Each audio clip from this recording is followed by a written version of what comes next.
चरण भजनानुकूल शुद्ध भक्त चरण रेणु भजनानुकूल माधवती थी भक्ति जननी जतने पालन करी माधवती थी भक्ति जननी जतने पालन करी कृष्ण बसती बसती बोली कृष्ण बसती बसती बोली परम आदरे बरी शुद्ध भक्त चरण रेणु भजनानुकूल शुद्ध भक्त चरण रेणु भजनानुकूल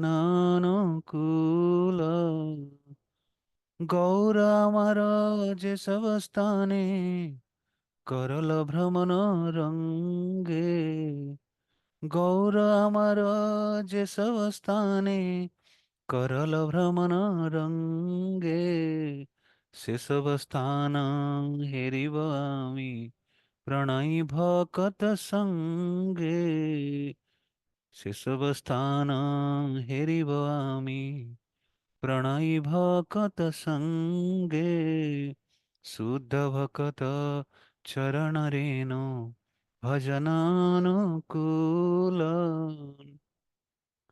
মৃদঙ্গবাদ্য শুনিতে মন অবসর সদা যাচ্ছে মৃদঙ্গবাদ্য শুনিতে মন অবসর সদা যাচ্ছে গৌরবিহিত কীর্তন শুনি গৌরবিহিত কীর্তন শুনি আনন্দে হৃদয় নাচে শুদ্ধ ভকত চরণ রেণু ভজনানুকূল যুগল মূর্তি দেখিয়া মোর পরম আনন্দ হয় যুগল মূর্তি দেখিয়া মোর পরম আনন্দ হয় প্রসাদ সেবা করিতে হয় সকল প্রপঞ্চ জয় প্রসাদ সেবা করিতে হয় সকল প্রপঞ্চ জয় শুদ্ধ ভকত চরণ রেণু ভজনানুকূল যেদিন গৃহে ভজন দেখি গৃহেতে গোলক ভাই চরণ সিন্ধু দেখিয়া গঙ্গা সুখ না সীমা পায়ে শুদ্ধ ভকত চরণ রেণু ভজন অনুকূল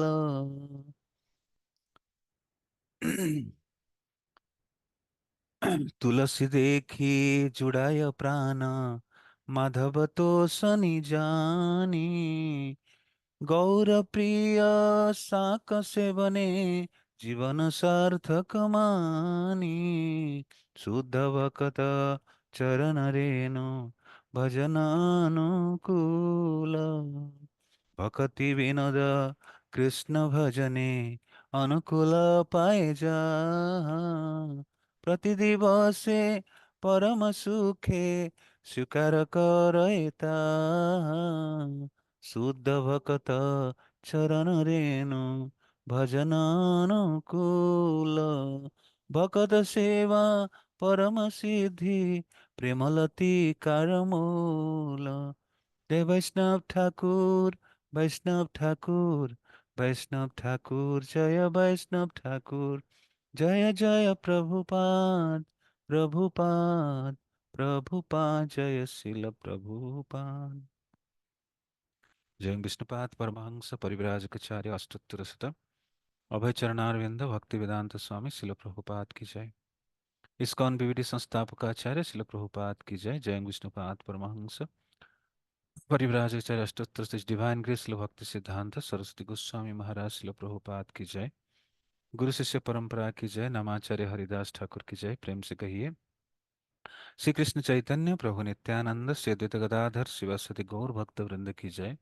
राधा कृष्ण गोप गोपीनाथ श्याम कुंड राधा कुंड गिरिराज गोवर्धन की जय। गंगा माई यमुना माई की जय। वृंदा देवी तुलसी महारानी की जय। वृंदावन मथुरा धाम की जय। मायापुर नवदीप धाम की जय। श्री क्षेत्र जगन्नाथपुरी धाम की जय। जगन्नाथ देव बलभद्र देव सुभद्रा महारानी की जय। ग्रंथराज श्री प्रभुपाद लीलामृत की जय। एकादशी व्रत महामहोत्सव की जय। श्री पाप मोचन एकादशी की जय। श्री गोविंद घोष तिरुभाव तिथि महामहोत्सव की जय।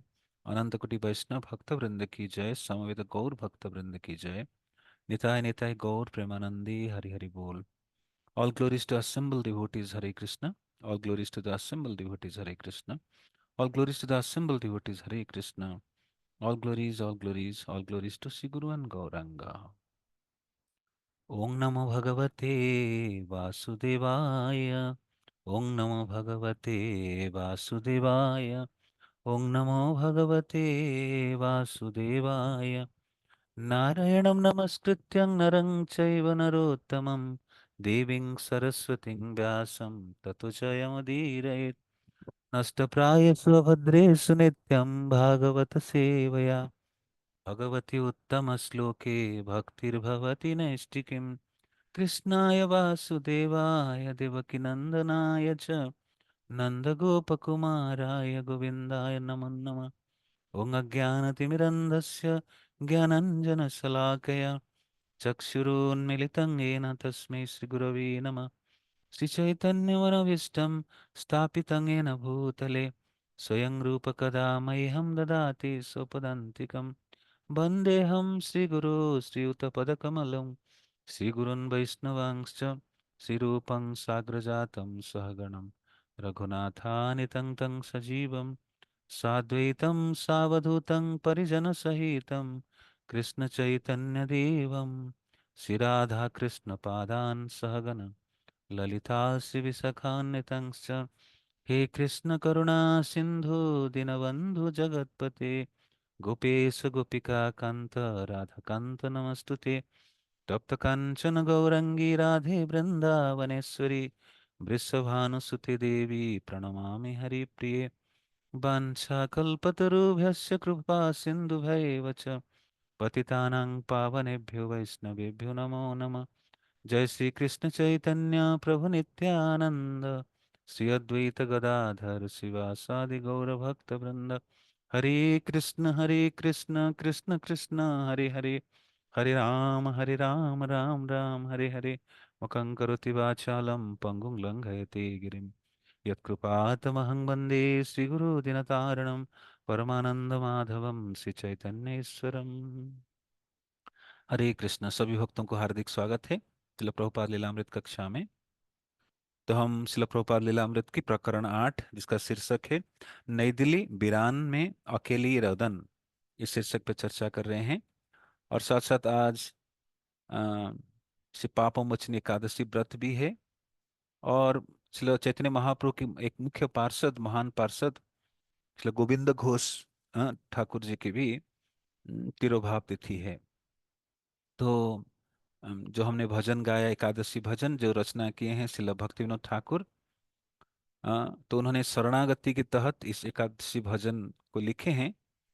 तो शरणागति के 6 लक्षण में से एक लक्षण है कि भक्ति अनुकूल मात्र कार्य स्वीकार। भक्त वही चीज को स्वीकार करते हैं, वही कार्य करते हैं जो भक्ति बढ़ाने में अनुकूल करने में मदद करता है। तो क्या क्या कैसे अ, एकादशी भजन में जो वर्णन है भक्तिनाथ ठाकुर व्यक्त कर रहे हैं भक्ति की परिभाषा, या जो भक्त शरणागत है किस प्रकार भक्ति अनुकूल कार्य को करते हैं, इसमें हम इसका अर्थ समझने का प्रयास करेंगे। तो भक्तिनाथ ठाकुर कहते हैं कि शुद्ध भक्तों के चरण जल रज ही भजन के अनुकूल है। तो आप अगर अनुकूल भजन करना चाहते हैं तो आपको शुद्ध भक्तों के चरण रज सर पे धारण करना पड़ेगा। भक्तों की सेवा ही परम सिद्धि तथा प्रेम रफी लता का मूल जड़ है। तो बहुत महत्वपूर्ण बात है भक्तों की सेवा करना। हम्म, भक्तों की सेवा करने से हृदय में जो भगवत प्रेम है स्वतः जागृत होने लगता है। आगे कहते हैं माधव तिथि एकादशी भक्ति देने वाली है, इसलिए मैं यत्न पूर्वक इसका पालन करता हूँ। श्री कृष्ण के धाम को भी आदर पूर्वक अपना निवास स्थान चुनता हूँ। तो भक्त या तो धाम वास करता है या जिस स्थान में रहता है उस स्थान को धाम में बना देता है भक्ति भजन कार्य के द्वारा। मेरे गौर सुंदर ने जिन जिन स्थानों में आनंद पूर्वक भ्रमण किया, मैं भी प्रेमी भक्तों के साथ उन उन स्थानों का दर्शन करूंगा। तो भक्त और कहीं नहीं जाते हैं, भक्ति को अनुकूल बनाने के लिए वो और पिकनिक नहीं जाते हैं, घूमने नहीं जाते हैं, सिनेमा नहीं जाते हैं, पार्क नहीं जाते हैं। चयन करते उन स्थानों में जहाँ भगवान की तीर्थस्थलियां है, या मुख्य परम भगवान महाप्रभु जिन जिन स्थानों में गए हैं उन स्थानों में प्रेमी भक्तों के साथ जाने की लालसा रखता हूँ। मृदंग की मधुर ध्वनि को सुनने के लिए मेरा मन सर्वदा लालायित रहता है, तथा गौर सुंदर द्वारा प्रवर्तन कीर्तन को सुनकर मैं मेरा हृदय आनंद से भरने कर नाचने लगता है। हम्म और जब मैं जुगल मूर्ति राधा कृष्ण की जुगल मूर्ति का दर्शन करता हूँ, मुझे परम आनंद प्राप्त होती है। महाप्रसाद का सेवन करके मैं माया को भी जीत लेता हूँ। जिस दिन घर पर भजन कीर्तन होता है, उस दिन साक्षात गोलोक हो जाता है मेरे घर। श्री भगवान के चरणामृत और गंगा जी का दर्शन करके तो सुख की सीमा ही नहीं रहता। माधव प्रिया तुलसी जी को दर्शन कर त्रिताप में दग्ध हुआ हृदय सुशीतल हो जाता है। गौर सुंदर के प्रिय साग का आस्वादन करने में ही जीवन का सार्थकता मानता हूँ। भक्ति विनोद कृष्ण भजन में अनुकूल चीजों को स्वीकार करते हैं और सुखपूर्वक इसको ग्रहण करते हैं।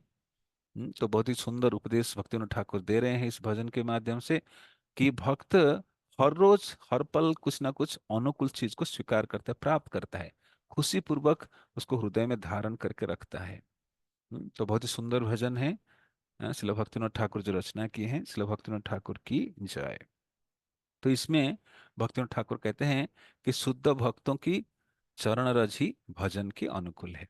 तो इसलिए हम शुद्ध भक्त श्रील प्रभुपाद, भगवान कृष्ण के शुद्ध भक्त श्रील प्रभुपाद की चरण सेवा कर रहे हैं, चरण धूलि धारण करने का प्रयास कर रहे हैं।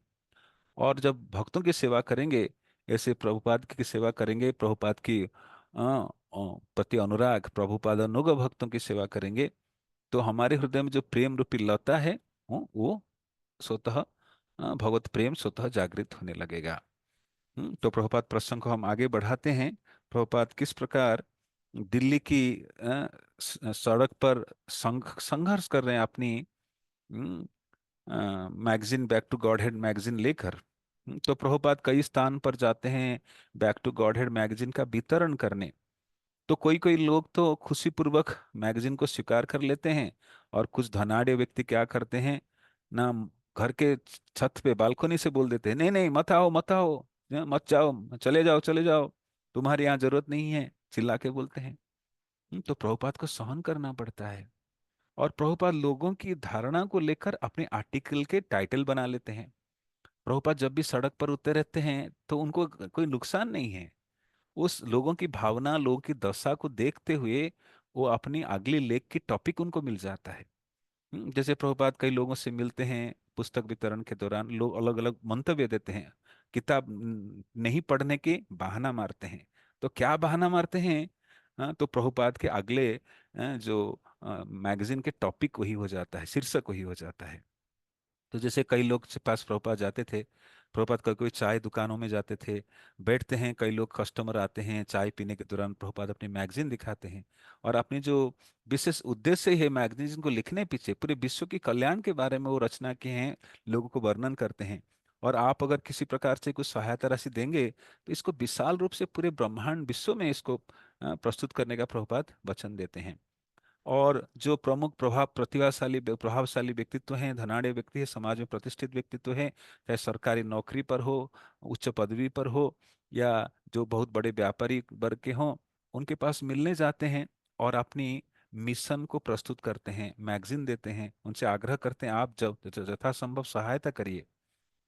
तो कई बार प्रभुपाद तो कई घरों में जाते हैं और बहुत धनाढ़ घर में जाते हैं, और जैसे ही घर के पास पहुंचते हैं, मालिक छत से चिल्लाते हैं, चले जाओ चले जाओ, हमें वहां जरूरत नहीं है मैगजीन वैगजीन, जाओ यहाँ से।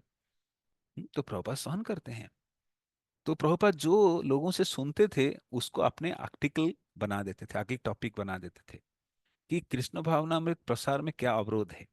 तो प्रभुपाद और एक टॉपिक चुन लिए कि समय नहीं है साधारण मनुष्य को चिरकालिक रोग।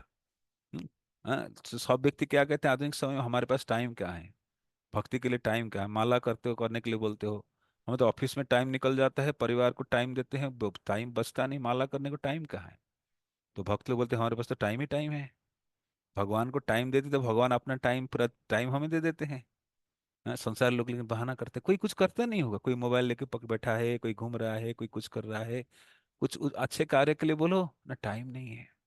तो प्रभुपाद सुंदर आर्टिकल अगला अगला जैसे लोगों से मिलते थे, लोग कुछ बोलते थे, उन्हीं की कथन के आधार पर प्रभुपाद अपनी अगली आर्टिकल्स के टाइटल बना लेते थे, शीर्षक बना लेते थे। तो प्रभुपाद जब लोगों से मिले, कुछ लोग मन बोले टाइम नहीं है, हाँ, प्रभुपाद उसका शीर्षक देके एक आर्टिकल निकाले। क्या आर्टिकल निकालने, समय नहीं है, हाँ, साधारण मनुष्य का चिरकालिक रोग।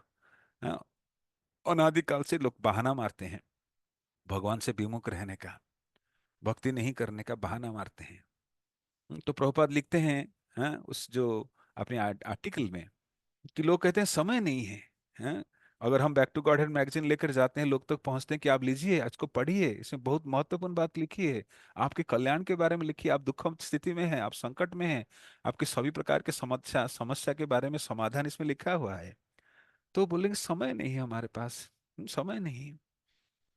हम तो शरीर और आत्मा को एक साथ रखने के लिए नौकरी में लगे हैं, जीविका अर्जन में लगे हुए हैं। हाँ, अत्यधिक व्यस्त हैं। हम्म, लेकिन वो, हम उनसे पूछो कि आत्मा क्या है बताइए थोड़ा, तो उसका उत्तर उनके पास नहीं। हाँ, तो प्रभुपाद उदाहरण देते हैं, बड़े वैज्ञानिक थे मेघनाद साहा। एक बार पंचवार्षिक योजना आयोग की मीटिंग में जा रहे थे गाड़ी में बैठकर, और सड़क दुर्घटना हुई, अपनी लक्ष्य स्थल तक पहुंच भी नहीं पाए। तो दुर्भाग्य की बात है, तो मृत्यु किसी भी समय आ जाए, कोई नोटिस नहीं देगा, पता नहीं करेगा आपका समय नहीं था। हाँ, तो मृत्यु किसी के लिए इंतजार नहीं करता है। हाँ, इसलिए कहते हैं time and tide waits for none. Time and tide waits for none. समय किसी की प्रतीक्षा नहीं करता है, समय चला जाता है। जैसे हम क्लास शुरू करते हैं 7:40 में, अभी 8 बज गया है, 20 मिनट निकल गया। जो समय गया दोबारा नहीं ला सकते हैं। इसलिए चाणक्य पंडित कहते हैं आयुष्य कुटिनाम का, कि कुछ लाखों पैसा देकर जो समय बीत गया उसको वापस नहीं ला सकते, समय बड़ा कीमती है। हम्म, तो सांसारिक लोग के लिए मनी इज कि लोग कहते हैं कि उनके लिए पैसा ही सब कुछ है, लेकिन भक्तों के लिए टाइम ही मनी। भक्त तो टाइम को बहुत महत्वपूर्ण मानते हैं। एक एक पल हम कैसे बिताते हैं ये बहुत महत्वपूर्ण है। पल भर के साधु संग या पल पल भर के साधु संग हमारे जीवन को और आगे ले जाएगा। तो बड़ी सौभाग्य की बात है।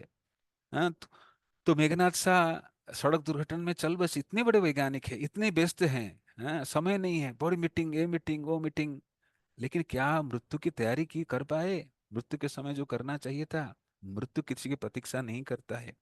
मृत्यु के समय नहीं कह सकते कि टाइम नहीं है मेरे पास, मृत्यु आ ही जाता है। तो कांग्रेस के महान नेता थे डॉक्टर अंसारी। वो भी चलती गाड़ी में कोई मीटिंग जाते समय दुर्घटना सम्मुखीन हुए, और वहीं सलवे से। इतने बड़े डॉक्टर हैं जो अपने शरीर की रक्षा कर सकते थे करने में, हाँ? लेकिन डॉक्टर होने के बाद निष्ठुर मृत्यु उनको ग्रसित कर देता है। तो निष्ठुर मृत्यु ये नहीं कहता आप डॉक्टर है, बड़े बिजनेसमैन हैं, समाज में प्रतिष्ठित व्यक्तित्व है, मृत्यु तो कोई समय की प्रतीक्षा नहीं करता, आ जाता है। जैसे आप देखे होंगे अमेरिका के राष्ट्रपति थे, हाँ, Roosevelt. Many Canadian, sorry, American राष्ट्रपति और killed shooted. John F Kennedy, विशाल शोभा यात्रा में जा रहे हैं, चारों ओर बॉडीगार्ड है, लेकिन कहीं छत के ऊपर से फायरिंग हुआ, वो रोड रोड पे ही चल बसे।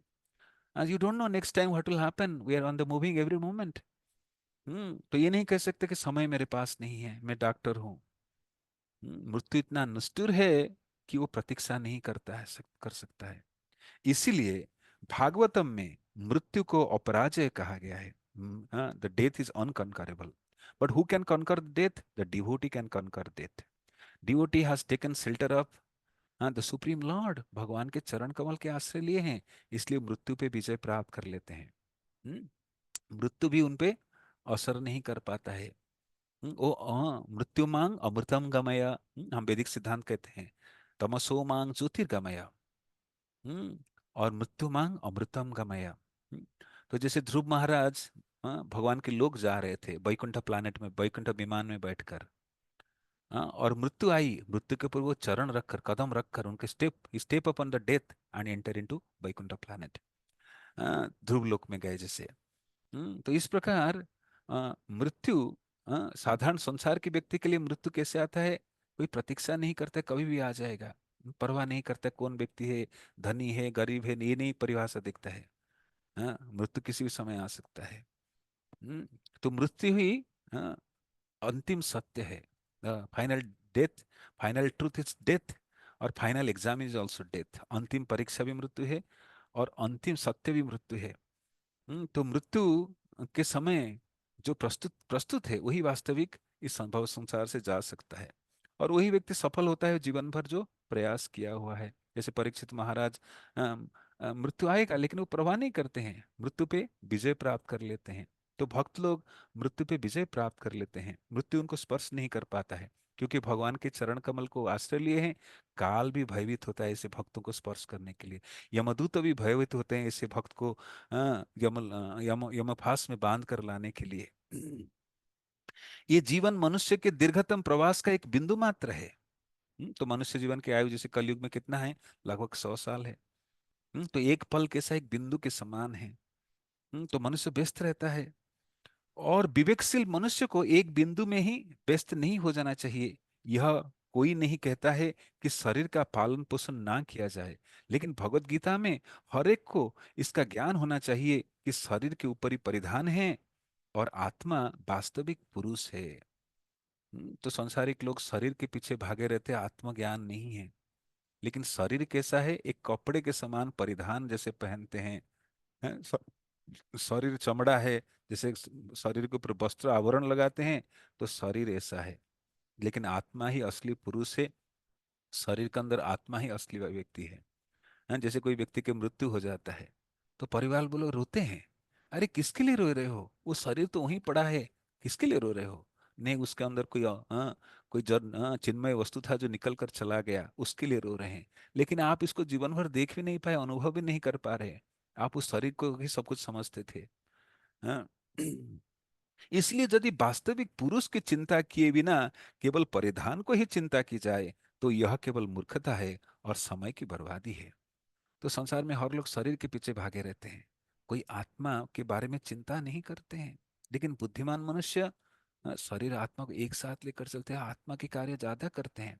जैसे प्रभुपाद कभी कभी एक उदाहरण दिया करते थे। एक बुढ़िया एक पिंजरा रखती थी, और पिंजरे में एक तोता को पालन करती थी। हम्म, तो वो तो पिंजरा को बड़ा अच्छे से पलिश करती थी, लेकिन तोता को दाना डालना भूल जाता था, तो तोता धीरे धीरे मर गया, तो पिंजरा शोभाविहीन हो जाता है। तो इसी प्रकार शरीर और आत्मा की उपमा दी जाती है। तो लोग शरीर को सजाने में दिन बिता देते हैं, शरीर को अच्छा वस्त्र परिधान कराना, शरीर के लिए खाना डालना, फिर उसको निकालना, कई कार्य में दिन भर निकल जाता है।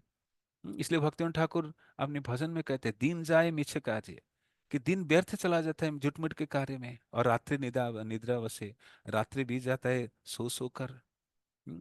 समय नहीं रहता है। तो बुद्धिमान मनुष्य समझना चाहिए कि समय कितनी कीमती है, और समय का उपयोग कैसे भगवत भक्ति भगवान की सेवा में लगाना चाहिए, और आत्म कल्याण जनित कार्य में करना चाहिए। अभय एक असामान्य समाचार पत्र विक्रेता थे। तो साधारण लोगों के जैसे विक्रेता नहीं थे प्रभुपाद। लोग तो व्यापार के लिए, मुनाफा के लिए विक्रेता बनते हैं, लेकिन अभय एक असामान्य समाचार पत्र विक्रेता थे। कैसे समाचार? ना, उनके बैक टू गॉड हेड, जो भगवत संदेश, मैसेज ऑफ गॉड हेड, भगवान के संदेश की वार्ता लिए हुए वो मैगजीन विक्रेता थे। वे सड़क पर चिल्लाकर या किसी अड्डे पर बैठकर अपना पत्र नहीं बेचते थे। कि घिया ले लो जी, घिया ले लो, खिले खीरा ले लो जी, इस तरह व्यापार नहीं करते थे। कहीं सड़क पर अड्डा बिठाकर या जोर जोर चिल्लाकर ऐसे नहीं बिक्री करते थे। वे शांतिपूर्वक लोगों के पास जाते, जब वे चाहे जब वे चाय आदि पी रहे होते, या अपने परिचितों से अपने कार्यालयों में, व्यवसाय स्थलों में मिलते। तो प्रभुपाद बाकी व्यापारी की तरह नहीं करते थे। प्रभुपाद बड़ी शांतिपूर्ण तरीके से जाते थे, और लोग कभी चाय आदि पी रहे होते समय, या कभी कभी कार्यालय में या व्यवसाय स्थलियों में जो लोग होते थे, उस समय प्रभुपाद जाते थे, उनसे मिलते थे, और अपनी बैक टू गॉड मैगजीन देते थे। बगल की गड्डी से अपनी पत्रिका की एक प्रति निकालकर वे अपने वे सामने रख देते, जो एक साधारण लघु पत्र प्रतीत होता, और जिसमें बड़ी काली सुर्खियों में मुख पृष्ठ पर कुछ इस तरह छपा रहता: मनुष्य जाति में सबसे तुच्छ सामाजिक बोध के अंतर्गत दार्शनिक समस्याएं, मानव जाति के दुख। तो प्रभुपाद इस प्रकार कुछ शीर्षक के ऊपर आर्टिकल लिख के अपनी 4 पन्ने के मैगजीन, तो बैक टू गॉड मैगजीन अब तो एक मोटा किताब हो गई है, लेकिन प्रारंभिक समय कुछ पन्नों का प्रभुपाद छाप कर वितरण करते थे। कुछ सिंपल आर्टिकल, कम आर्टिकल बेच 6 पैसे में शुरू में डिस्ट्रीब्यूट करते थे। तो गुरु महाराज के आदेश से जो भी आर्थिक स्थिति उनके पास है, उसी के अनुसार प्रभुपाद छाप कर पुस्तक वितरण करते थे। और कई प्रकार की सुर्खियां, जैसे कई प्रकार के आर्टिकल लिखते थे कि मनुष्य जाति में सबसे तुच्छ सामाजिक बोध के अंतर्गत दार्शनिक समस्याएं, मानव जाति के दुख, राष्ट्रीयता की वास्तविक चेतना, यही सब प्रसंग पर वो रचना आदि आर्टिकल लिखते थे। देखने से ही कोई यह कह सकता था कि बैक टू गॉडहेड एक साधारण पत्र नहीं था। इसके पहले कि वे कहते हैं कि समय नहीं है, अभय कुछ कह देने की कोशिश करते, ताकि वो किसी तरह पत्र खरीदने पर राजी हो जाए। तो प्रभुपाद बड़ी इंटेलिजेंट, भगवान उनको दिव्य बुद्धि दिए हैं, एक आध्यात्मिक व्यक्तित्व आध्यात्मिक जगत के। तो कुछ लोग ना करने से पहले प्रभुपाद बड़ी बुद्धिमानी से उनको कन्विंस करा देते थे, राजी कर देते थे। अपने आध्यात्मिक गुरु की ओर से और पहले के वैष्णव अधिकारियों की ओर से वे समाचार पत्र विक्रेता की भूमिका प्रसन्नता के साथ और आमंत्रणपूर्ण भाव से पूरी तरह कर रहे थे। वे कहते कि उनका पत्र कोई साधारण पत्र नहीं था, उसमें बहुत सारी मनोरंजक चीजें मिलेगी और मूल्य केवल 6 पैसे था। इस प्रकार वे भगवान चैतन्य की कृपा का प्रसार कर रहे थे। एक सहज प्राप्य पत्र के रूप में वे वेदों के सत्य का वितरण कर रहे थे। घोर गरीब के होते हुए भी और अपने संदेश को लोगों तक पहुंचाने की अव्यवस्था के बावजूद अभय की लाखों में अ, अभय की लेखों में तीखापन, कटुता या कट्टरता कभी नहीं होती। तो प्रभुपाद बड़ी संघर्ष करते थे, धनराशि नहीं, गरीब निर्धन है, और अ, उनके पास उतना सुविधाएं भी नहीं है, लेकिन लेखों में, उनकी लेख में, रचना में कोई तीखापन नहीं था, कोई कटुता नहीं था, कभी कट्टरता नहीं था। समाज को संदेश देने वाली बातें लिखते थे। हम्म, वे इस आशा से लिखते कि उनके पाठक विवेकपूर्ण हैं। हम्म, तो प्रभुपाद इस प्रकार लेख लिखते थे जानकर कि मेरे जो सब्सक्राइबर है, जो पढ़ते हैं मेरे लेख को, वो विवेकपूर्ण व्यक्तित्व हैं। हाँ, वो इस आशा से लिखते थे कि उनके पाठक विवेकपूर्ण विचार सुनने और सत्य को स्वीकार करने में सदैव तैयार है, विशेषकर ऐसे सत्य जो तर्कपूर्ण ढंग से प्रस्तुत किया गया हो और अधिकाधिक आधिकारिक वैदिक साहित्य से समर्थित हो। हम्म, यद्यपि दिल्ली के सड़कों में घूमने के अनुभव से उन्हें मालूम हो गया था कि लोग उथले और विभ्रांत थे और आत्मबोध में रुचि नहीं रखते थे, तो भी वे जानते थे कि अधिकतर लोग जीवन की किसी न किसी अ, अवस्था में दर्शन की गंभीर मसलों पर विचार अवश्य करते हैं।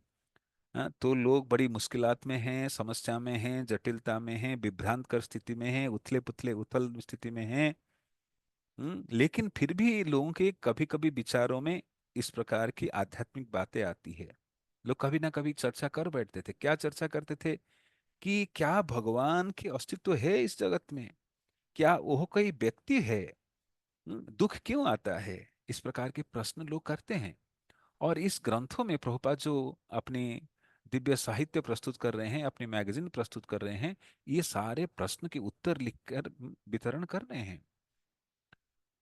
1956 ईसाई के बसंत में अमेरिका के विदेश मंत्री डलेस भारत आए, और उसके कुछ दिन बाद भारत के भूतपूर्व गवर्नर जनरल लॉर्ड माउंटबेटन आए। हवाई अड्डे पर हजारों ने उनका स्वागत किया। इस समय होली का पवित्र त्योहार मनाया गया, जब बच्चे आने जाने वाले सभी लोगों पर रंग डालते थे। प्रधानमंत्री नेहरू दिल्ली के गंदी बस्तियों देखने गए और उन्होंने उनकी व्यापक दशा और क्षोभ प्रकट किया। उन्होंने भारत द्वारा अणुशक्ति के विकास का इरादा घोषित किया और उसके शांतिपूर्ण उपयोग पर बल दिया। वातावरण में गर्मी आई। हिंदुस्तान और पाकिस्तान के बीच सीमा पर संघर्ष आरंभ हुआ। दिल्ली के रेल कर्मियों ने हड़ताल की।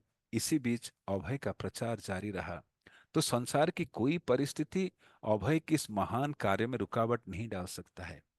चाहे देश में नेताओं की आवागमन हो या शत्रु के आक्रमण हो, प्रतिकूल परिस्थिति हो, किसी भी अवस्था में कृष्ण भावना मृत रुक नहीं सकता है। यही चीज प्रभुपाद प्रश्न किए थे अपने गुरु महाराज से कि गुरु महाराज, कि देखिए हमारा देश तो स्वतंत्र नहीं, इस अवस्था में ये भगवान चैतन्य महाप्रभु भगवत गीता भागवत के संदेश को लोग स्वीकार करेंगे?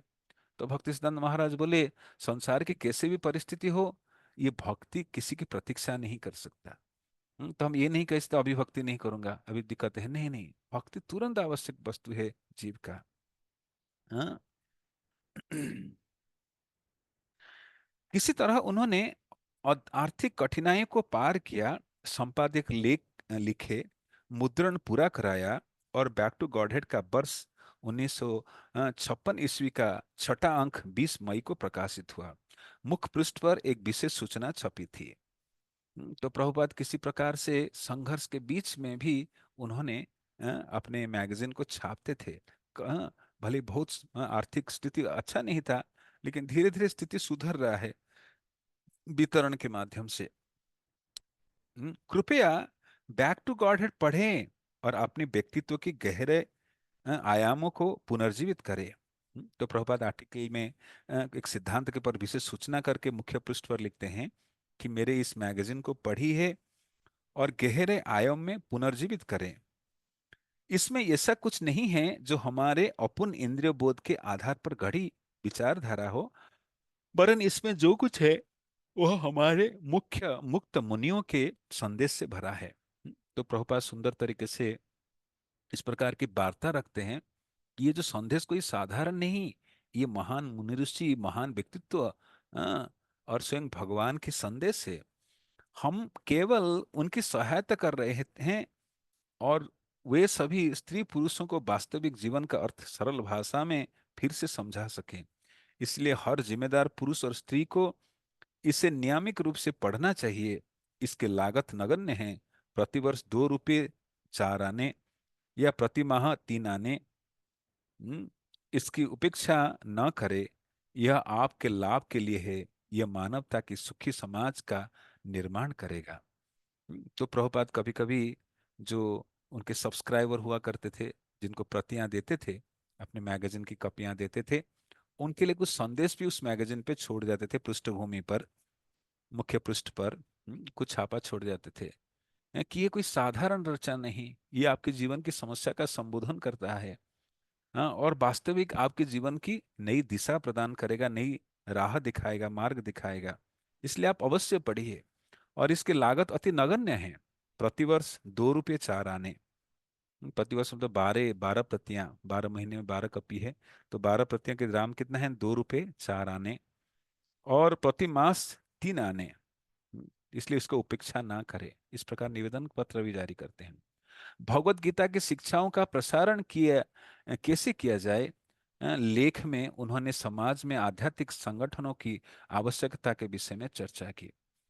तो प्रभुपाद की लक्ष्य था, प्रभुपाद कई बार भगवत गीता को आधार बनाकर समाज में इसके प्रशिक्षण आदि के बारे में सोचते हैं। और प्रभुपाद गांधी जी के कार्य को भी आगे बढ़ाना चाहते हैं। गांधी जी के जो अधूरा कार्य था, जो समाज में भगवत गीता की शिक्षा नया आंदोलन ला सकता है। तद्भाग विसर्ग जनताग विप्लव, जस्मिन प्रति श्लोक अवधाभ्यते अच्छी। तो इस भगवत गीता और भागवतम के जो संदेश लोगों के जीवन में नया आयाम लाएगा। इस श्रद्धा के साथ प्रभुपाद इस कार्य को जारी रखते हैं और लोगों को प्रेरणा देते हैं कि आप इसमें इसको स्वीकार करिए। और गीता के विषय में, भगवत गीता की शिक्षाओं का प्रसार करना चाहते थे और समाज में आध्यात्मिक संगठन की आवश्यकता के विषय में चर्चा करते थे।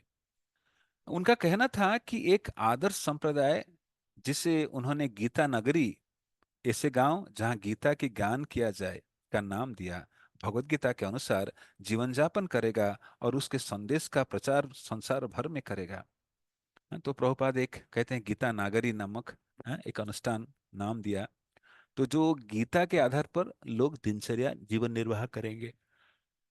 और भगवत गीता को कहा जाता है ह्यूमन मैनुअल, मानव की दिग दिग दिग्दर्शिका पुस्तिका, दिग्दर्शन करने वाली पुस्तिका है। हम्म तो इसलिए गीता के ज्ञान हर एक को होना चाहिए, स्पेशली सभी वर्ग के लोगों के लिए। हम्म तो इसलिए प्रभुपाद एक गांव बनाना चाहते हैं, एक ऐसे संगठन बनाना चाहते हैं जिसका नाम गीता नगरी, जहाँ पर गीता के ज्ञान दी जाए, गीता के उच्चारण करे, गीता के आधार पर जीवन निर्वाह करे। और ये संसार, ये जो संदेश है घर घर संसार भर में अलग अलग स्थान में विस्तार हो। लोग इस गीता के शिक्षा के अनुसार जीवन यापन करे, यही संदेश वो देना चाहते थे। गांधी जी के वैष्णव गुणों के लिए उनकी प्रशंसा करते हुए अभय ने कहा कि गांधी जी भी गीता नगरी के धारणा को सम्मान देते थे। नैतिकता हीन वर्तमान सभ्यता को दिग्भ्रमित करने वाली दानवी सिद्धांत के नेताओं द्वारा पैदा किए गए दुखों से छुटकारा पाने का केवल यही एक उपाय है। तो संसार बदल रहा है, हम वैदिक संस्कृति से पाश्चात्य संस्कृति की ओर बढ़ रहे हैं, जिसमें प्रभुपाद 1956 में ये सब प्रकाशन कर रहे हैं, उस समय की बात है। तो लोग बदलाव चाह रहे हैं, बाहरी रूप से बदलाव, लेकिन हृदय में अभी भी पीड़ा है।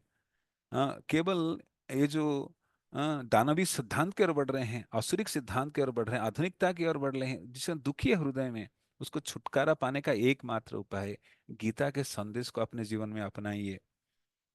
वे हिसाब लगा रहे थे कि अशांत जनमानस पर काबू कैसे पाए। तो लोग अशांत हैं, जागतिक स्थिति में भी अशांति है, कहीं सांप्रदायिक दंगा हो रहा है, तो खुशी पूर्वक समाज में रहना बड़ा कठिन हो जाता है। और कई प्रकार की समस्या जूझने के दौरान भी लोग विचलित हो जाते हैं। लेकिन गीता आपको सही दिशा प्रदान करेगा, भ्रमित अवस्था से आपको मुक्त अवस्था में रखेगा। आप आनंद पूर्वक जीवन बिता सकते हो जैसे भी स्थिति में हो, चाहे सफलता प्राप्त करो विफलता प्राप्त करो, हर अवस्था में आप समभाव में रह सकते। गीता ऐसे उपदेश प्रस्तुत करता है। हाँ?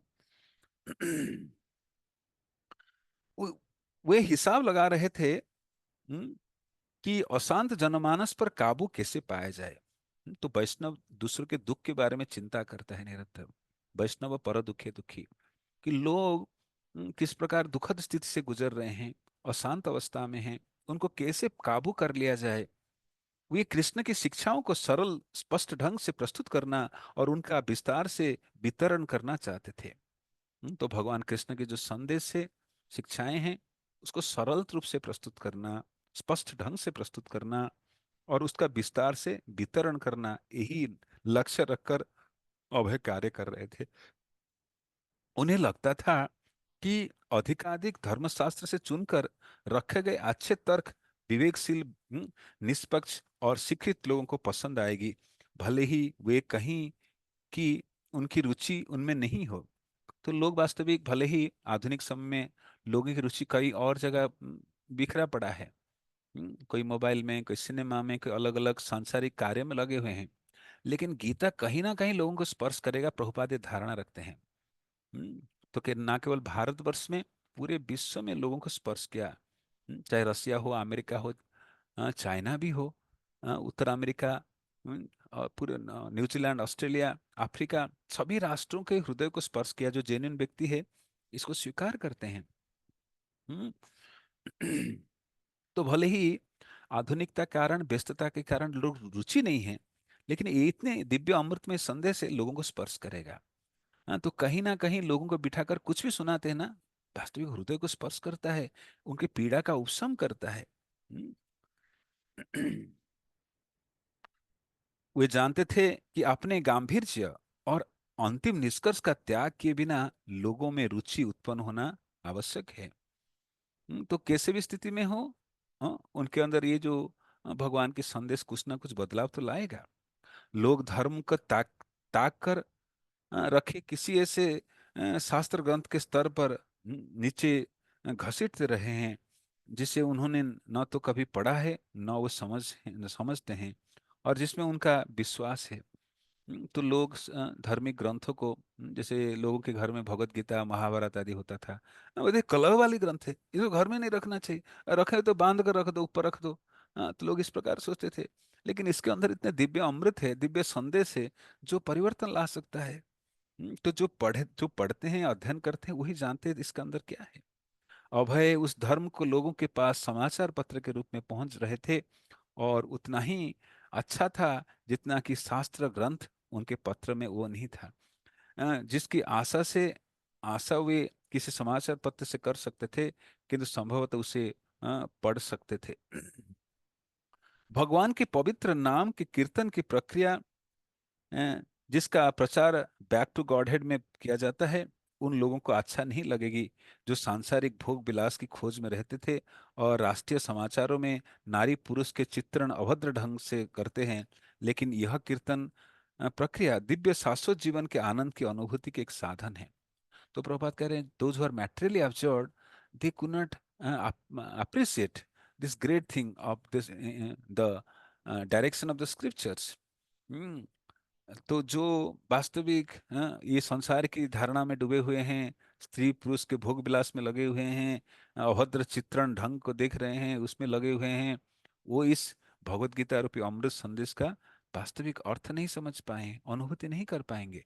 लेकिन क्या करें, ऐसी स्थिति में पूरे समाज चल रहा है। लेकिन धीरे धीरे इस गीता के संदेश पढ़ेंगे तो उनके जीवन में बदलाव आएगा। स्वयं भगवान इस शब्द ध्वनि रूप में गीता में उपस्थित हैं, तो उनके जीवन में परिवर्तन स्वयं भगवान ला सकते हैं। बैक टू गॉड हेड की प्रतियां चाय की दुकानों पर बेचने और अनुदान देने वालों के घर पर पहुंचाने के अतिरिक्त अभय निःशुल्क प्रतियां देश तथा विदेश में डाक द्वारा भी भेजते थे। तो जो पूरे विश्व की कल्याण के बारे में सोच रहे हैं। एक तो चाय दुकान पर, अलग अलग स्थान पर, व्यवसाय अनुष्ठान पर, कार्यालय, सरकारी कार्यालय पर जाकर वो वितरण करते थे। और कभी कभी वो पोस्टल के माध्यम से, डाक के माध्यम से विदेशों में भी भेजते थे, भारत के बाहर। गीता के मुफ्त वितरण करने के लिए भेजते थे। भारत के बाहर अंग्रेजी भाषा जनता पर उनका ध्यान वर्षों पहले से था, और वे उस तक पहुंचना चाहते थे। भारत के बाहर स्थित पुस्तकालय, विश्वविद्यालयों, सांस्कृतिक अनुष्ठान और सरकारी केंद्रों के पत्ते इकट्ठे करने के बाद अभय ने जितनों को हो सकता था बैक टू गॉडहेड की प्रतियां भेजना प्रारंभ किया।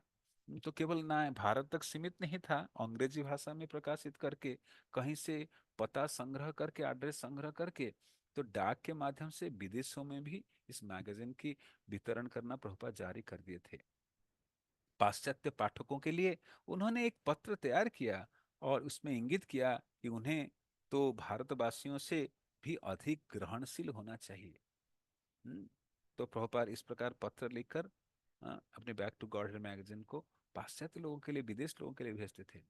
यद्यपि बैक टू गॉड हेड में जो संदेश होते हैं, वे भारत की उन प्राचीन प्राचीन मुनियों के उपहार है जिन्होंने सचमुच परम सत्य की अनुभूति की थी। तो ये बैक टू गॉड में क्या है, प्रभुपाद लिखते हैं कि इसके अंदर जो हमारे प्राचीन मुनि ऋषि है, उनके अनुभव, वही इसमें उपहार स्वरूप प्रस्तुत है। तथापि वर्तमान समय में भारत के तथाकथित नेता पाश्चात्य तरीके की भौतिक उन्नति के ज्ञान पर अत्यंत मुग्ध है। वे अपने ऋषियों द्वारा छोड़ी गई ज्ञान निधि के पूर्ण उपेक्षा कर रहे हैं। तो प्रभुपाद समाज के बारे में अपनी मंतव्य दे रहे हैं कि समाज धीरे धीरे पाश्चात्य के तरीके से और बढ़ रहा है, अत्यंत मुग्ध हो रहा है। इसलिए मुनि ऋषि द्वारा स्थापित ये अमृत दिव्य उपहार ज्ञान निधि की लोग उपेक्षा कर रहे हैं। हम्म?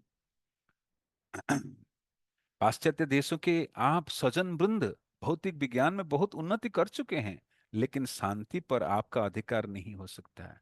तो विदेशी लोगों के बारे में क्या बोलते हैं कि हो सकता है विज्ञान में बड़ा तरक्की कर लिए हैं, आप बड़े धनाढ़ व्यक्तित्व हैं, लेकिन आपको तो शांति प्राप्त नहीं हो पा रहा है। तो दोनों चीज है, भारत की स्थिति और पाश्चात्य स्थिति। तो भारत में क्या है कि भारत उन्नति की ओर बढ़ रहा है, पाश्चात्य सभ्यता के नकल नकल करने में बढ़ा हुआ है। और पाश्चात्य तौर तरीका अपनाने के सोच रहे हैं। तो ये मुनि ऋषि द्वारा प्रस्तुत ये दिव्य अमृत, ज्ञान में अमृत को छोड़कर इसको उपेक्षा कर रहे हैं। जैसे कहते हैं घर की मुर्गी दाल बराबर। लोग वास्तविक जो अनमोल उपहार है उसको समझ नहीं पाते हैं। और पाश्चात्य देश देश के बारे में प्रभुपाद क्या कहते हैं कि पाश्चात्य जगत के लोग विज्ञान की तरक्की करने में लगे हैं, तकनीकी टेक्नोलॉजी की भी प्रगति करना चाहते हैं, लेकिन उनको सुख शांति नहीं है। अधिकतर मामलों में आपको शांति के अभाव की अनुभूति होती होगी, यद्यपि सांसारिक वस्तुएं आपके पास पर्याप्त है। तो पाश्चात्य जगत के लोग मैगजीन क्यों दे रहे हैं?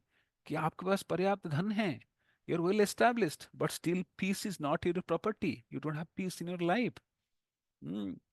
अधिकतर मामलों में आपको शांति के अभाव की अनुभूति होती होगी, यद्यपि सांसारिक वस्तुएं आपके पास पर्याप्त हैं। The sufficient material opulence is there, but you are lacking in peace. Bharat के भ्रमित नेता भौतिकता के इस मूलभूत दोष से अनजान हैं, और इसलिए बैक टू गॉडहेड अर्थात भगवान के परम धाम वापस जाने की उन्हें चिंता नहीं है, जो जीवन यात्रा का अंतिम लक्ष्य है। हम्म, तो भारत के जो भ्रमित नेता है, वो इस प्रकार राजनीति में पद पदवी में आसक्त इतना है। हम्म, तो इसलिए मूलभूत दोष के बारे में वो अनजान है कि असली कारण क्या है, क्यों कठिनाइयां हमें आ रहा है। तो बुद्धिमान व्यक्ति यही प्रश्न करता है कि मैं कौन हूं, कहाँ से आया हूं, कहाँ जाना है, क्यों संसार में कष्ट भोग रहा हूं। जो इस प्रकार की प्रश्न करता है और प्रश्न के उत्तर जानना चाहता है, वही वास्तविक आध्यात्मिकता में सही विद्यार्थी है। Who is the right candidate in spiritual process, who is asking such questions, who am I, where from I have come, where I have to go, why I am suffering in this world. Such candidates are real candidates for spirituality. जो इसके मन में कोई प्रश्न ही नहीं आ रहा है, हाँ, तो फिर आध्यात्मिक जीवन बहुत दूर है। सो इसलिए कहा जाता है अथतो ब्रह्म जिज्ञासा। जो उन्नत व्यक्तित्व हैं वो जिज्ञासा करते हैं संसार के बारे में। संसार क्यों दुखाला है, क्यों लोगों को कष्ट मिल रहा है, मुझे क्यों कष्ट मिल रहा है, मुझे सफलता क्यों नहीं मिल रहा है। हर प्रकार के प्रश्न का उत्तर ये आध्यात्मिक विज्ञान प्रस्तुत करता है। हम्म, भारत के भ्रमित नेता भौतिकता के इस मूलभूत दोष से अनजान हैं, और इसलिए बैक टू गॉडहेड अर्थात भगवान के परम धाम वापस जाने का उन्हें चिंता नहीं है। वह जीवन यात्रा के अंतिम लक्ष्य है। जहां तक संदेश की मोर्चे की बात थी, अभय ने बैक टू गॉडहेड के नए अंकों की प्रतियां भारत के राष्ट्रपति डॉक्टर राजेंद्र प्रसाद जी को भेजे। हम्म, तो प्रभुपाद बड़े बड़े व्यक्तित्वों को विदेश में भेजते थे, और भारत में भी राष्ट्रपति तक को भी अपनी प्रतियां भेजते थे। तो बैक टू गॉडहेड मैगजीन प्रकाशित हुआ, प्रभुपाद डॉक्टर राजेंद्र प्रसाद जो भारत के राष्ट्रपति है उनके पास भेजते हैं। साथ में उन्होंने चेतावनी का एक पत्र भेजा कि जिस समाज का संचालन असुर कर रहे हो, उसका भाग्य घोर दुर्भाग्य से ग्रस्त होना समझना चाहिए। तो प्रभुपाद साथ साथ पत्र भी लिखते हैं, कई प्रकार के सलाह लिखकर भेजते हैं कि जिस समाज को संचालन असुर कर रहे हैं, असुर वर्ग, वो समाज वास्तविक दुर्भाग्यपूर्ण है। उनके सौभाग्य उदय नहीं हो सकता जो असुर राज्य को प्रशासन करेंगे। उन्होंने लिखा, अथक कृपा करके उसे महान पतन से बचाइए। अभय का 12 नवंबर का पत्र सुस्पष्ट था। तो प्रभुपाद राष्ट्रपति को पत्र लिखकर निवेदन कर रहे हैं कि समाज बड़े एक गर्भित अवस्था में है, नीचे गिरने जा रहा है, डूबने जा रहा है। आप राष्ट्र के प्रमुख है, कि किसी प्रकार से इस राष्ट्र को बचाइए, इस गिरे हुई स्थिति से बचाइए राष्ट्र को। इस प्रकार प्रभुपाद पत्र लिखते हैं। तो प्रभुपाद जैसे राष्ट्रपति जी को लिखते हैं कि अपना वर्तमान भौतिक शरीर छोड़ने के बाद परम भगवान के परम धाम जाने का सूत्र मुझे मिल गया है। हाँ, तो राष्ट्रपति को जो लिखे हैं प्रभुपाद क्या लिखते हैं कि जो मुझे भौतिक शरीर मिला है, हाँ, हमारे पास जो भौतिक शरीर है, हाँ, इसको मैं छोड़ने के बाद भगवान के पास जाने का सूत्र मुझे मिल गया है। और संसार के अपनी सभी समकालीन स्त्री पुरुषों को अपने साथ ले जाने के उद्देश्य में एक साधन के रूप में मैंने बैक टू गॉडहेड का प्रकाशन प्रारंभ किया। तो प्रभुपाद कहते हैं मुझे आध्यात्मिक जगत के बारे में सूचना है, और मैं इस भौतिक शरीर को छोड़ने के बाद वहां जाऊंगा, और इसके मुझे सूत्र मिल गई है, उसकी जानकारी मुझे है। तो संसार के अपने सभी समकालीन पुरुष स्त्री को अपने ले जाने के उद्देश्य से एक साधन के रूप में मैंने बैक टू गॉडहेड मैगजीन का प्रकाशन प्रारंभ किया। तो जो प्रभुपाद के समय में जो भी पुरुष स्त्री संसार में हैं, प्रभुपाद कह रहे हैं मैं सबको भगवान के धाम ले जाऊंगा। हम्म, लेकिन आपको इस बैक टू गॉडहेड की मैगजीन के आधार पर कही गई बातों का पालन करने के लिए पालन करना पड़ेगा। मैं साधन के रूप में बता रहा हूँ कि कैसे उस दिव्य धाम को आप जा सकते हैं। ये जो मैगजीन है वही इसके बारे में बता रहा है। जब मैं कहता हूँ कि अपना वर्तमान भौतिक शरीर छोड़ने के बाद मैं परम धाम को लौट जाऊंगा, तो कृपा करके मुझे कोई अद्भुत या पागल व्यक्ति मत समझिए। यह हम में से हर एक के लिए और सभी के लिए संभव है। तो प्रभुपाद कह रहे हैं ये जो यात्रा है, अन्य भगवान के लोक की यात्रा, सब कोई के लिए उन्मुक्त है। मैं इसका सूत्र प्राप्त कर लिया हूँ, और मैं तो भौतिक संसार में शरीर छोड़ने के बाद वहां जाऊंगा ही जाऊंगा। लेकिन जो समकालीन लोग हैं, वो जाना चाहते हैं, तो इस बैक टू गॉडहेड मैगजीन पत्रिका का सहायता लीजिए। उसमें सारा कुछ वर्णन है उस लोक को जाने के लिए। अभय ने महामहिम राष्ट्रपति से प्रार्थना की कि वे बैक टू गॉडहेड की 1 दर्जन संलग्न प्रतियों की कम से कम मोटी सुर्खियां पर नजर डालें और संपादक की साक्षात्कार देने पर विचार करें। तो प्रभुपाद राष्ट्रपति को पत्र लिखकर कहते हैं कि आप इस प्रकार बैक टू गॉडहेड की जो प्रतियां हैं, इसके साथ 12 दर्जन प्रतियां हैं, उसको आप इस पर नजर डालिए, और इस पत्रिका के जो संपादक के साथ एक मुलाकात पर साक्षात्कार पर आप विचार करें। तो प्रभुपाद मीटिंग रखना चाहते थे राष्ट्रपति जी के साथ, कई सारे दिशाओं में सलाह देना चाहते थे, समाज कल्याण और संसार के लोग जो दलदल में जा रहे हैं उनको बचाने की उपदेश देना चाहते थे।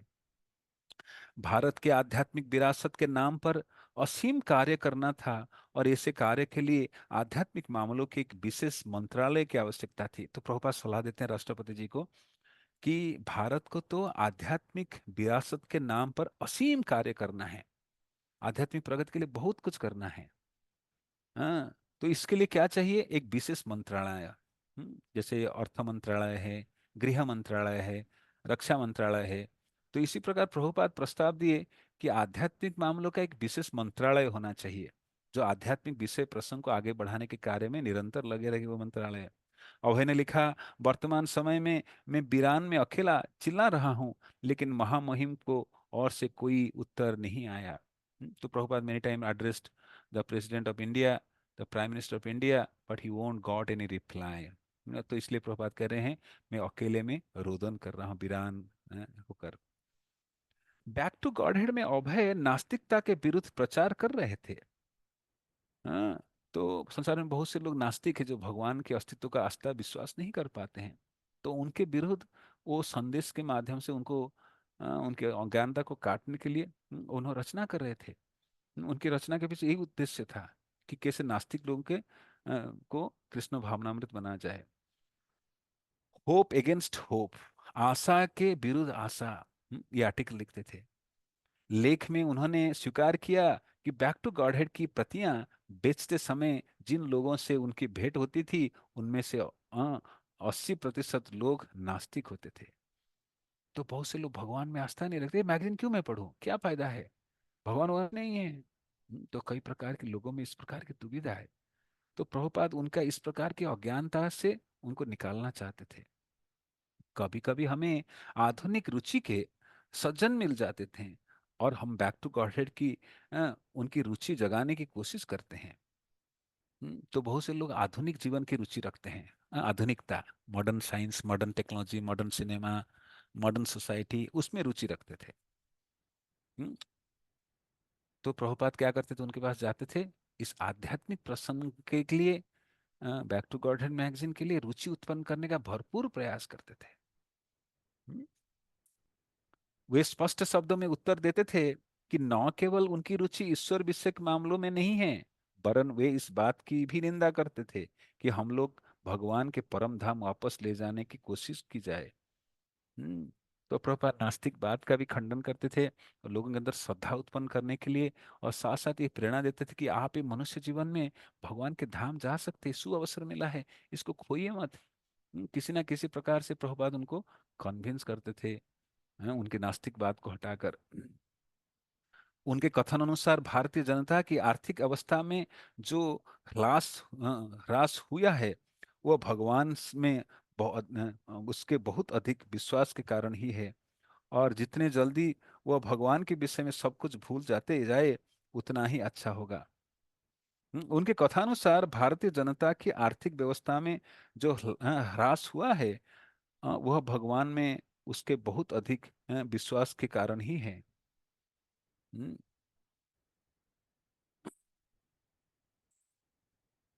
तो लोग कहते हैं कि ये सब पुरातन बातें हैं, इसमें ज्यादा विश्वास करने के लिए कारण आपके आर्थिक प्रगति नहीं होता है।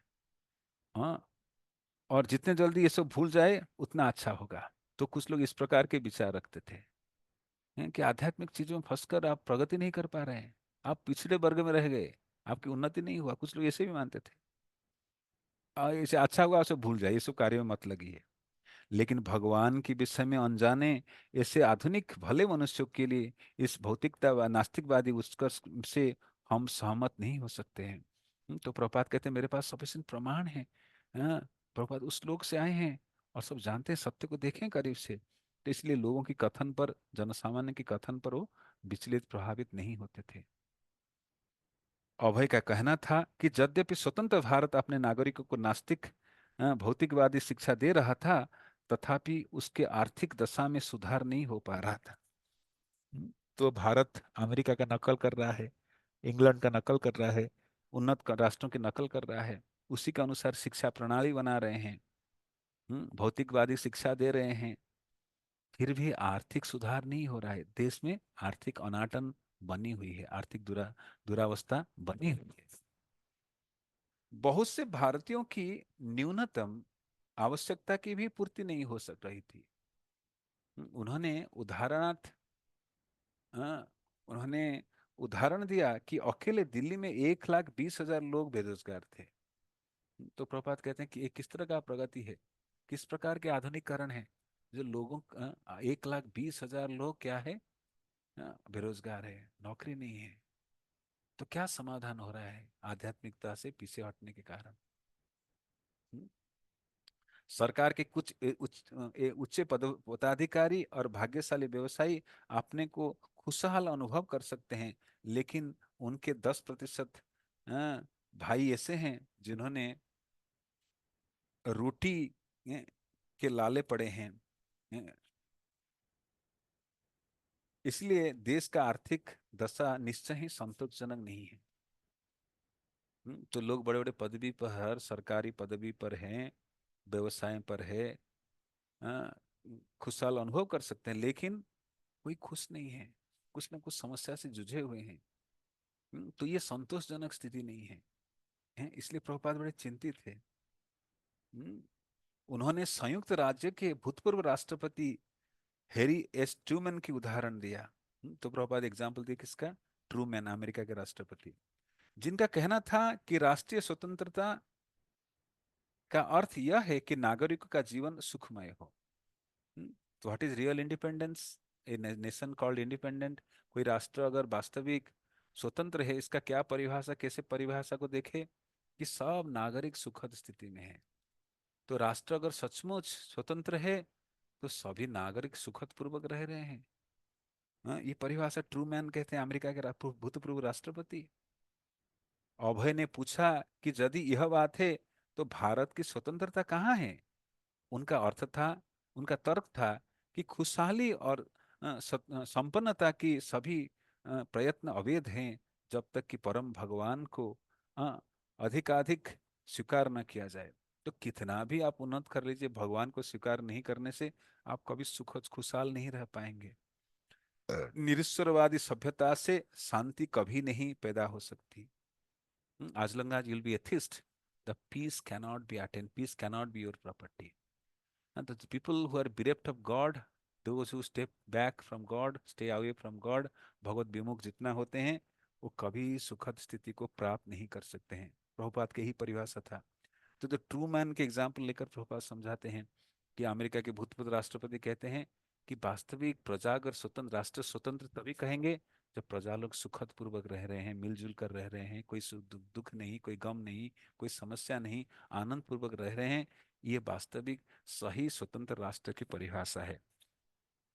लेकिन प्रभुपाद कहते हैं कि भारत की अगर स्वतंत्र है, भारत कैसे स्वतंत्र है? कहाँ खुशहाल हैं लोग, कहाँ प्रजा लोग आनंद पूर्वक स्थिति में हैं, अभी समस्या से जूझ रहे हैं। तो असली स्वतंत्रता नहीं मिली है। हम ये क्यों? इसका मुख्य कारण क्या है? कि मुख्य कारण यह है कि निरीश्वरवाद, no God, nothing is there, no God no peace, no God no peace. संसार में भगवान को हटा देंगे तो शांति हो ही नहीं सकता है, कितने भी पैसा हो, कितना भी धन हो, कितने भी भौतिक प्रगति कर ले, तरक्की कर ले, भगवान के बिना, हाँ, हरि बिना वास्तविक कोई आनंद सुख का अनुभव नहीं कर सकता है। तो इस प्रकार आज हमने चर्चा की कि प्रभुपाद किस प्रकार दिल्ली के बिरान में अकेले रोदन कर रहे हैं, लेकिन अपनी सेवा, प्रचार कार्य और प्रकाशन में कभी वो पीछे नहीं हटे। इतने मुश्किलात के बीच, प्रतिकूल अवस्था के बीच, बिना सहयोग प्राप्त किए भी संघर्ष जारी रखते हैं, क्योंकि वो वास्तविक लोगों के कल्याण के बारे में सोचते हैं, इस कारण से। तो आगे हम चर्चा करेंगे इस प्रसंग को, आज हम यही विराम देते हैं। हम्म। ठीक है। हरे Krishna. Hare Krishna, Prabhuji. Thank you, Prabhuji, for such a valuable session, Prabhuji. Your teaching always illuminate our devotional path, Prabhuji. Thank you. Hare Krishna devotees, जिसको भी questions हैं वो अपना hand raise कर सकते हैं. There's something in the chat box. No, Prabhuji, that I've already checked. Nothing is there. उदय प्रभुजी, आप question पूछ सकते हैं, मैंने अनम्यूट कर दिया आपको. हरे कृष्ण माता जी, धन्यवाद प्रणाम। हरे कृष्ण प्रभु जी, धन्यवाद प्रणाम। जी। प्रभु जी, मेरा आवाज क्लियर है ना? हाँ, चलेगा। जैसे आज हम लोग जैसे उदाहरण से, जैसे जो भक्ति विनोद ठाकुर जी जो मजिस्ट्रेट थे, लेकिन भगवान जी का नाम में इतना रुचि थे, उनका भी जैसे उदाहरण ले सकता हूँ। सबके छोड़ के भगवान जी, सबके छोड़ के जो बद्ध जीव उनके उद्धार के लिए वो भी लग गए थे बेचारे। थोड़ा समझेंगे प्रभु जी? नाइस कमेंट उदय प्रभु। तो उदय प्रभु कह रहे हैं हमारे जो आचार्य रहे श्रील भक्तिविनोद ठाकुर, जिनको सप्तम गोस्वामी कहते हैं, सेवेंथ गोस्वामी, वे अब सिक्स गोस्वामी ने वृंदावन, भक्तिविनोद ठाकुर जो सेवेंथ गोस्वामी, वो आदर्श, आदर्श गृहस्थ भी थे, आदर्श नेता भी थे, समाज के कल्याण के बारे में निरंतर सोचते थे। भक्तिविनोद ठाकुर की दिनचर्या इस प्रकार था, वो 7:30 बजे विश्राम करते थे सायंकालीन समय में, और 10 बजे जग जाते थे, और 10 बजे से 4 बजे तक वो वैदिक ग्रंथों की रचना करते थे संसार के कल्याण के लिए। हाँ, उनके ग्रंथ केवल भारत नहीं, हाँ, कनाडा, विदेशों में भी भक्तिविनोद ठाकुर जी भेजे, कि ये जो दिव्य साहित्य है, दिव्य अमृत है, ये लोगों तक पहुंचेगा तो लोगों के जीवन में आंदोलन आएगा, आनंद लाएगा। तो प्रभुपाद जिस वर्ष प्रकट हुए, उसी वर्ष प्रभुपाद भक्तिविनोद ठाकुर के जो ग्रंथ है वो कनाडा भी पहुंच गया था। तो भक्तिविनोद ठाकुर बहुत आदर्श गृहस्थ थे, समाज की प्रतिकूल अवस्था में भी वो इस प्रकार समाज के कल्याण के कार्य बारे में निरंतर सोचते थे, लोगों के हित के बारे में सोचते थे। चाहे वो मैजिस्ट्रेट रहे, जज रहे, जगन्नाथ मंदिर के प्रबंधक रहे, टीचर रहे, कई प्रकार की वो पेशे में रहे, लेकिन उसके बावजूद भी संसार के अश्लील कल्याण के बारे में निरंतर सोचते थे, इसलिए उन्होंने अनेक ग्रंथों की रचना की, महाप्रभु की दिव्य लीलास्थलियों का पुनरुद्धार किया। हम्म और विशेष रूप से भक्ति संबंधित ग्रंथों का रचना किए, ताकि लोग प्रेरणा ले और वास्तविक इस ग्रंथों के माध्यम से अपनी आए दिन जीवन की समस्याओं का हल कर पाए। हाँ, तो ऐसे आचार्य समाज के लिए बहुत, आदर्श हैं, भक्तिनाथ ठाकुर जैसे। तो उनके जो लेख है, उनके रचना है, आज सबको प्रेरणा दे रहा है, भक्ति में आगे प्रगतिशील होने के लिए।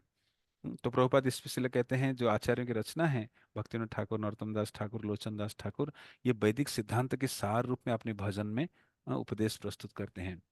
तो इसलिए भक्तिनाथ ठाकुर जैसे महान आचार्य, जो निरंतर अपने भजन के माध्यम से, रचनाओं के माध्यम से संसार के कल्याण के बारे में निरंतर चिंता करते थे, और उन्होंने जो लेख लिख कर गए, आज भी लोग इसको पढ़ते हैं, उसकी राह पर, धर्म के राह पर, सच्चे राह पर चलने का प्रयास करते हैं। भक्तिनाथ ठाकुर के श्रेष्ठ जो उत्तम कंट्रीब्यूशन है संसार के लिए, कि लोग सोचते थे कि ये जो वैष्णवगण है किसी भिखमंगे के समान है, साधु वेश धारण करके दुकान दुकान जाकर पैसा मांगते, तो हरिनाम करताल बजाकर नहीं। भक्तिनाथ ठाकुर वैष्णव जो संसार के दुर्लभ व्यक्ति है, इसलिए भक्तिनाथ ठाकुर शुद्ध ग्रंथों के पुनरुत्थान किए और वैष्णव की महान स्थिति को प्रतिपादित किए, शुद्ध वैष्णववाद का पुनरुद्धार किए। ठीक है। उदय प्रभु। हरे कृष्णा।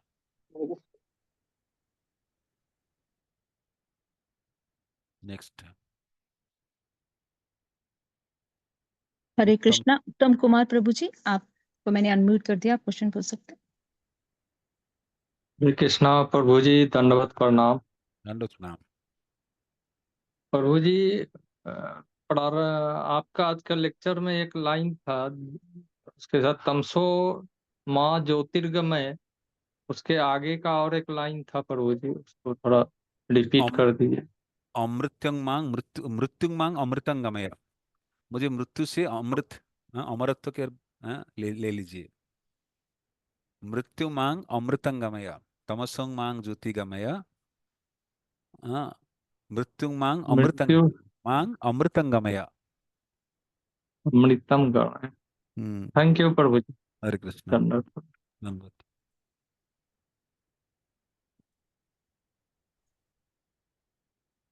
देवानंद मुरारी प्रभु जी, आप अनम्यूट कर लीजिए अपने आप क्वेश्चन।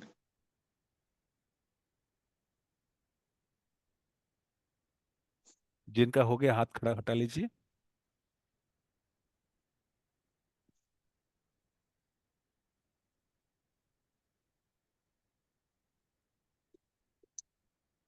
प्रभु जी शायद। हरे कृष्ण प्रभु जी।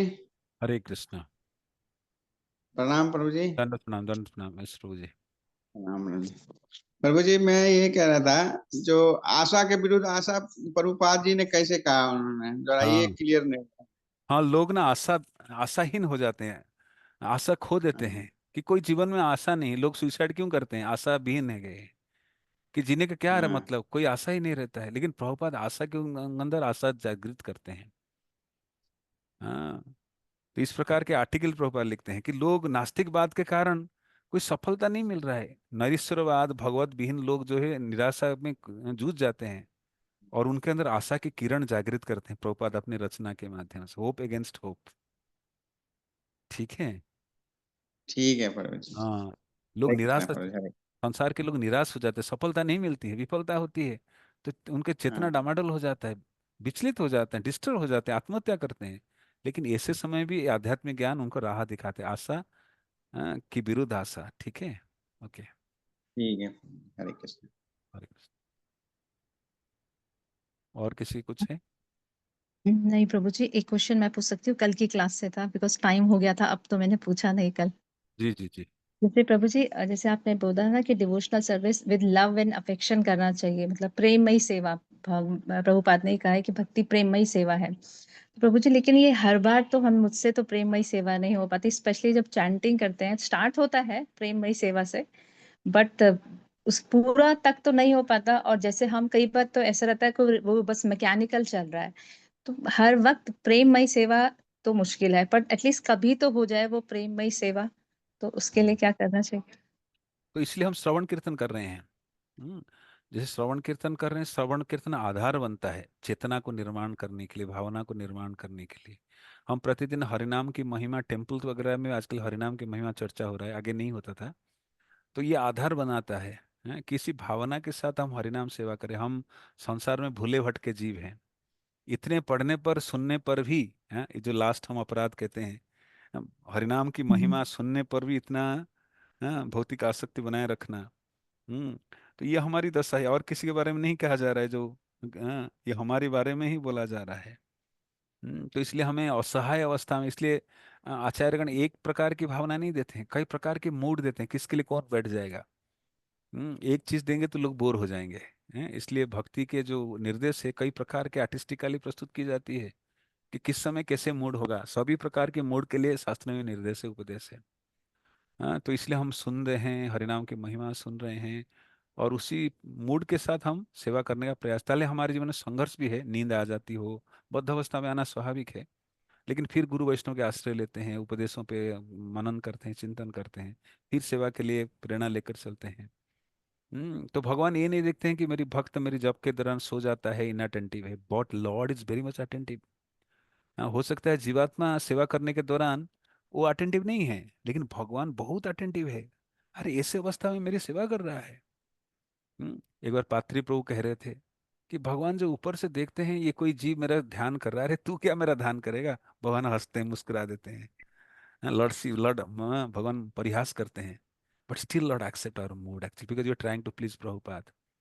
हाँ, तो भले ही हम तोतली बोली बोले या टूटा फूटा बोले या संघर्ष करे, उच्चारण करने में मुश्किल हो, लेकिन अगर हम इस भावना के साथ कर रहे हैं कि गुरु आचार्य प्रसन्न होंगे, तो ऐसी भावना, ऐसी सेवा को भगवान स्वीकार करते हैं। इसलिए कहते हैं we are just endeavouring to please Krishna, endeavouring to attract the mercy of Krishna in spite our conditioning, our struggle, we are trying like this is pleasing lord. ठीक है। Yes, Prabhuji. Thank you, Prabhuji. Thank you, Prabhuji. Such a wonderful session, Prabhuji. Devotees, let us offer our heartful gratitude to Prabhuji for such a valuable session by chanting Hare Krishna Maha Mantra. Hare Krishna, Hare Krishna, Krishna Krishna, Hare Hare, Hare Rama, Rama Rama, Hare Hare. Hare Krishna, Krishna Krishna, Hare Rama, Rama Rama, Hare Hare. Hare Krishna, Krishna Krishna, Hare Hare, Hare Rama,